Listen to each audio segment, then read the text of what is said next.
समझे रोही जी, नोट धरा के से छुओ मत गहल रे, समझो ना बाबू अपने बाप का माल रे। लेवे देहर के बंग सब काम रहता। ऐसे कैसे पैक लड़तो पूरा रात शहर जाम रहता, तोर जवानी हथियार पर गुलाम रहता। नाच ठुमका पे झुमका नाम रहता, नाच ठुमका पे झुमका नाम रहता। ऐसा है क्या? एस बेबी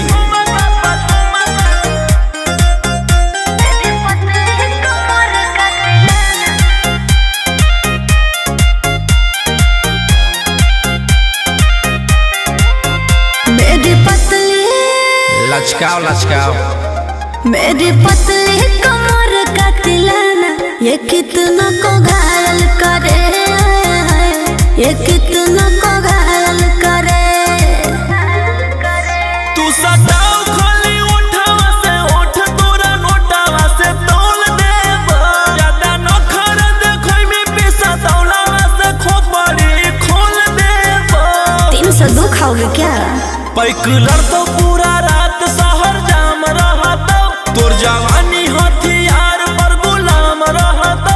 नाच ठुमका पे झुमका नाम रहता, नाच ठुमका पे झुमका नाम रहता। अच्छा मेरी पतली कमर का तिलाना,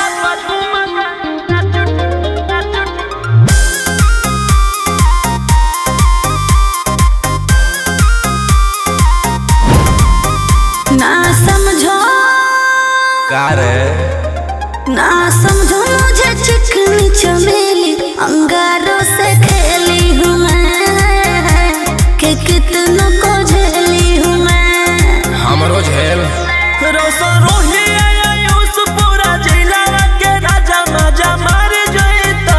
जितना चढ़ल हो कोगर में तोर जवानी के सोधे आज झर जइता। पैक लड़तो पूरा रात शहर जाम रहता, तोर जवानी हथियार पर गुलाम रहता। नाच ठुमका पे झुमका नाम रहता, नाच ठुमका पे झुमका नाम रहता। ना चाहिए मालिक।